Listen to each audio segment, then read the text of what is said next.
तो दुनिया पाकिस्तान को कुछ समझ ही नहीं रही।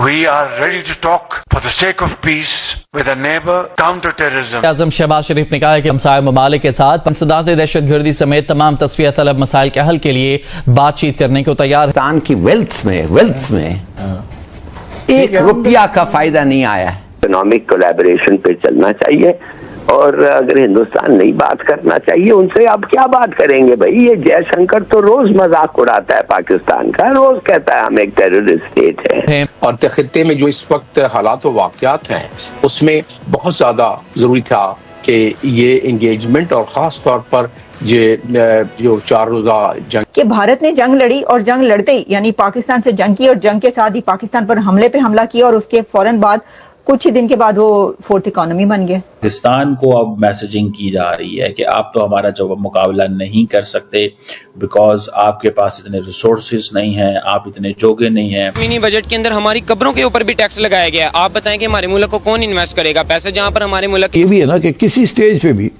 कोई फॉल्स फ्लैग ऑपरेशन करके इंडिया फिर हमला कर सकता है आप पे। मिलिट्रीज ने, इस्टेब्लिशमेंट्स ने इस मामले को बड़ा सीरियस लिया है। इंडिया के ऊपर कोई पाबंदियां तो है नहीं, इंडिया के ऊपर पाबंदियां नहीं है क्योंकि ये पाबंदियां जो हैं वो आम मुल्कों के लिए। समझता हूँ बहुत बड़ी एक एम्बैरसमेंट हुई है, पूरी कौम को एम्बैरसमेंट हुई है। यार आप थोड़ा सा कोई होमवर्क कर लिया करें, इस किस्म के आपने अगर ड्रामे करने होते हैं तो। So the Bombay stock exchange and the national stock exchange जो है वो 200 गुना 200% 200 टाइम्स ज्यादा है। यहाँ से आप अंदाजा लगा लें। जब हम जंग की बात करें ना, वॉर की, तो असल वॉर तो ये है ना जो इंडिया जीत गया है।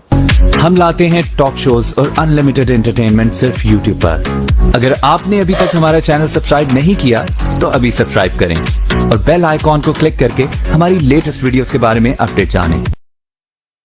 We are ready to talk for the sake of peace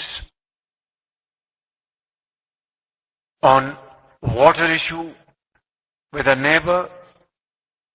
We are ready to talk to promote trade and also counter terrorism if they are serious. We really want peace. Seriously and sincerely. समझता हूँ बहुत बड़ी एक embarrassment हुई है, पूरी कौम को एम्बैरसमेंट हुई है। यार आप थोड़ा सा कोई होमवर्क कर लिया करें, इस किस्म के आपने अगर ड्रामे करने होते हैं तो थोड़ा सा होमवर्क कर लिया करें। कम से कम तस्वीर तो कोई रेलेवेंट आप मीडिया के सामने प्रेजेंट करें। सारी दुनिया देख रही है कि वो चाइनीज ड्रिल की वो तस्वीर है और वो तो बल्कि अब आइडेंटिफाई हो के सोशल मीडिया पे बहुत सी साइट्स पे आपको नजर आएगी। और इतना भी इन्होंने नहीं किया कि भाई ये थोड़ा सा वेरीफाई कर लें कि यार हम ये जो तस्वीर है ये जो लगाने वाले हैं। इसी किस्म की एक बेहुदगी वो मलिहा लोधी ने भी की थी, याद होगा आपको। बिल्कुल फलस्तीन की फोटो दिखा के कश्मीर की कहानी सुना रही थी।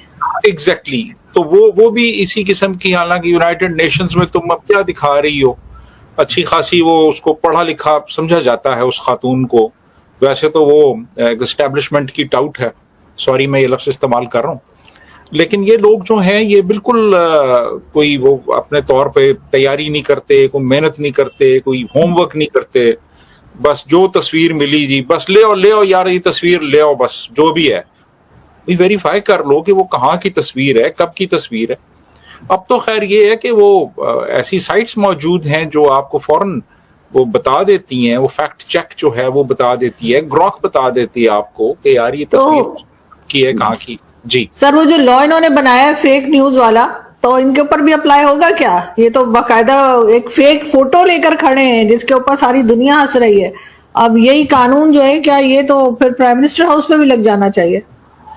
बिल्कुल लगना चाहिए जी, लेकिन देखें ना ये इन्होंने जो कवानीन बनाए हैं ना जितने भी, ये सियासी मुखालफिन के लिए बनाए हैं इन्होंने। यानी फेक न्यूज ये उसको कहेंगे जो इनके किसी बयानिए को हर्ट करती हो या इनके मफादात के बरखिलाफ हो, उसको फेक न्यूज कहेंगे ये। अदरवाइज आप इनके हक में जितनी मर्जी आप फेक न्यूज लगा दें, इससे बड़ी फेक न्यूज क्या होगी कि इंडिया में 70% जो इलाके हैं उनमें बिजली चली गई है। यानी ये भी एक फेक न्यूज थी ना। इन्होंने फ्लोट की, और हमने जी वो फलां भी तबाह कर दिया है, एयरबेस फलां भी कर दिया है, फलां भी कर दिया है। मतलब ये फेक न्यूज थी सारी। लेकिन सर अगर उसको हम एक मार्जिन दे भी देंगे, चले उस वक्त ऐसा चल रहा था, तो अब ये फोटो जो लेकर आए हैं, मतलब किसी ने चेक नहीं किया। हैरत की बात है, किसी ने जहालत दिख रही है।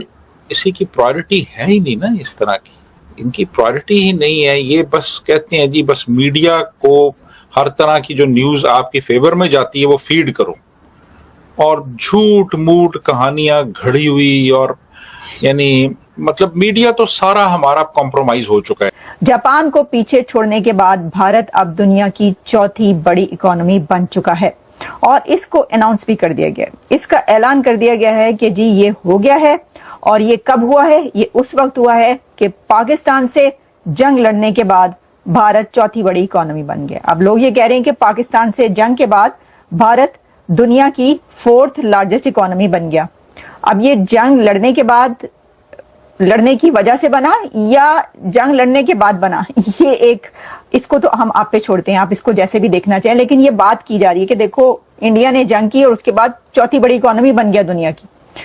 असल जंग तो इकोनॉमी की है सर। जो इन रियलिटी जो रियल वॉर है वो तो इकोनॉमी की है, वो एजुकेशन की है, वो टेक्नोलॉजी की है, वो साइंस की है, वो असल में तो वो है ना। लेकिन चलें, मैंने आपको कहा था मैं आपको बताऊंगी कि ये अनाउंस किया गया है, क्योंकि बताया गया तो ये क्या कैसे अनाउंस किया गया ये आप जरा सुन लीजिए। We are the 4th largest economy as I speak. We are a $4 trillion economy as I speak. And this is not my data, this is IMF data. उन्होंने कहा है जी ये जो है आज हम दुनिया की 4th बड़ी इकोनॉमी बन गए हैं। इंडिया के थिंक टैंक की तरफ से ये अनाउंस किया गया है, और ये हम नहीं कह रहे बल्कि ये IMF का डेटा कह रहा है। अब जो जापान है वो 5वें नंबर पर चला गया, और अब रेस जो है वो ज्यादा तेजी से जो है वो तैयारी की जा रही है लड़ने की। ये रेस जो है अब इसके अंदर आपको पता है कि 4 कंट्रीज है, उन चारों कंट्रीज ने आपस में कैसे अब आगे निकलना है, तो ये तो हमें अगले चंद उसमें नजर आएगा। देखिए एक तरफ जैसा मैंने कहा कि पाकिस्तान को भी इकोनॉमी की जंग लड़नी चाहिए। जब हम जंग की बात करें ना, वॉर की, तो असल वॉर तो ये है ना जो इंडिया जीत गया है।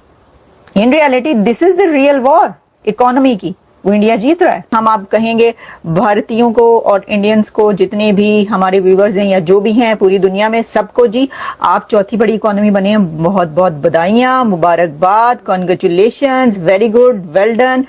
जैसा मैंने कहा कि इन रियलिटी जो रियल वॉर है वो इकोनॉमी की है, वो एजुकेशन की है, बच्चों को तालीम देने की है, और सबको मिलकर इसके लिए काम करना चाहिए। और देखिए आप ये देखें कि भारत ने जंग लड़ी, और जंग लड़ते ही यानी पाकिस्तान से जंग की, और जंग के साथ ही पाकिस्तान पर हमले पे हमला किया, और उसके फौरन बाद कुछ ही दिन के बाद वो 4th इकोनॉमी बन। तो आपको ये वीडियो कैसा लगा कमेंट बॉक्स में जरूर लिखिए। इस वीडियो को लाइक कीजिए, शेयर कीजिए, सब्सक्राइब करना ना भूलिए आपके चैनल EFCZ को। तो मिलते हैं अगली वीडियो में। जय हिंद।